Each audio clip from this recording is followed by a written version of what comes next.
So it's another one of our discussions at the SIT show. I'm delighted, honoured to be joined by one of the many IT paradigmologists. Take that glint out of your eye. Mark Smalley, the well-known typing error. You are the IT paradigmologist, seriously. What exactly does that mean, Mark? I know what you do, I know that it's all good stuff, but when you have to describe yourself at a party and say, I am the IT paradigmologist. Yeah, well, you can imagine the difficulty I had explaining this to my elderly parents, but I study IT paradigms. And an IT paradigm is a way of looking at the world, like a pair of glasses.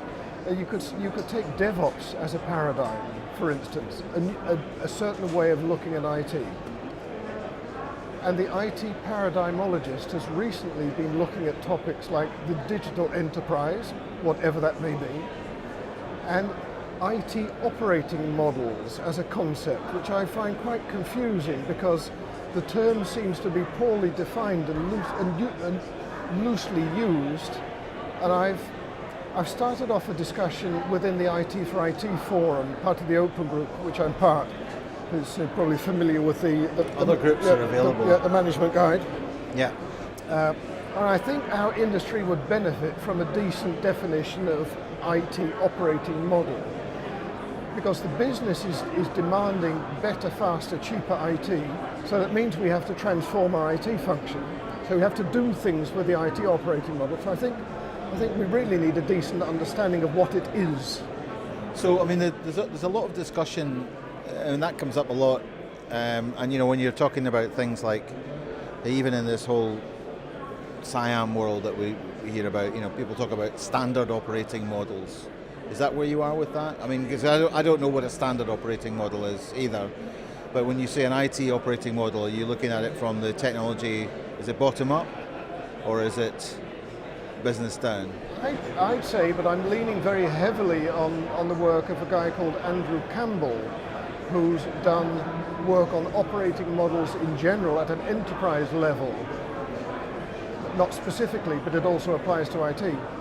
Leaning on his work, he talks about an operating model comprising processes, a value chain of processes, organization, locations and assets, information and information systems that you need, suppliers, and a whole management system to manage that. So I'm trying to get my hands on the components of what is an IT operating model and how do those components interact with each other.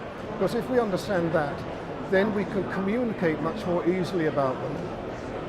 I mean, we will talk to, or I will be talking to Andrew separately so I can ask him in more detail, but just from a holistic point of view, who's an IT operating model for? Is it for IT? Is it for the business? Is it for, I don't know, combination of both? For the IT, primarily for the IT function. Describes how they do their stuff. So should it map onto a business model then as well? Yeah, part of it should be part of, integrated in. But I would defer to Andrew Campbell to elaborate on the relationship between the enterprise operating model and the IT operating model. I think that's a nice topic to explore. Certainly my experience is when you have those kind of, and they're usually a map and a diagram, but it's always been done from an IT perspective. So we have infrastructure and we have, you know, operating systems and applications and people, but it always comes up from that side rather than being what, you know, based around the kind of business model or what the business needs. No, but the link between the business and the IT operating model is the IT value propositions, the value propositions that the IT function provides to the business, the IT services.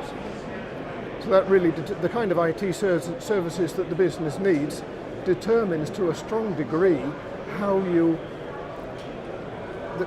form the IT operating model. So that's, and I think you'll find you'll have various manifestations of the value chain depending on the specific value propositions. So, I mean, I know that's quite a big part of IT for IT, the IT, whatever it is, order to... Value chain? there are various.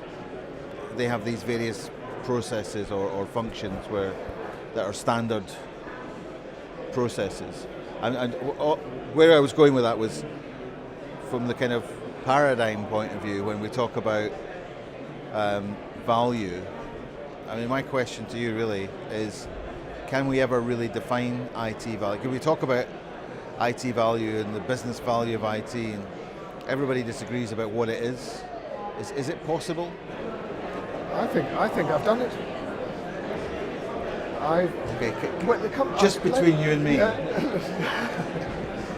Nobody else watching. I found a pretty simplistic way to define how you get from guidance that you get at events like these. Translate that into how does that change the IT operating model?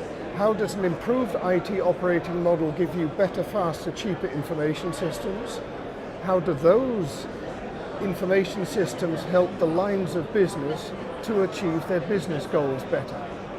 So that dependency framework, which I just sketched in five steps, that's the way to get from stuff like IT for IT, just as an example, to more sales, higher prices, lower costs, lower risk. I mean, those would be the business value entities, I guess. Do you have that? Is that something, a resource that people can go and find? Is that?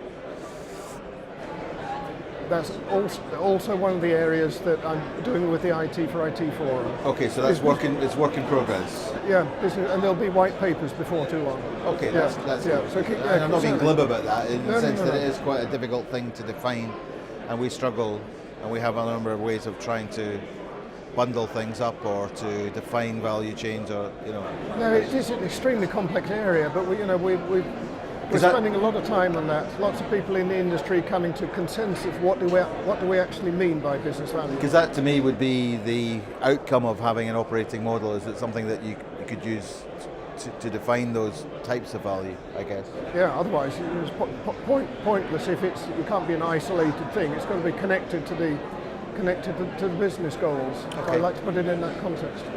Okay. And just finally, going forward, what's happening next with the IT Paradigmologist and other ologists? Are you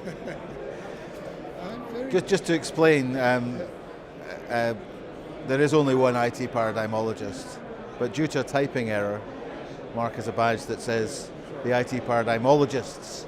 So it suggests, I don't know what the collective term is for. We'll have to think about Barclay. Yes. But lots of my interest at the moment and energy is directed in the area of DevOps, because that's also an area which is used to apply to everything. So I'd like to pin it down and again help people get the value out of it, which I think primarily is speeding up the delivery of IT solutions. And in ITIL terminology, we talk about better warranty, better operational characteristics, fitter for use. I think that's a value proposition of DevOps, and not particularly for the cost. Yeah, it is more about speed. I mean, warranty is the thing that out of ITIL 3 that came up as a thing, but never really got worked through. So that'd be really interesting to find out. Okay, Mark, thank you very much. Yeah, pleasure. As ever. Pleasure, Mark. Pleasure.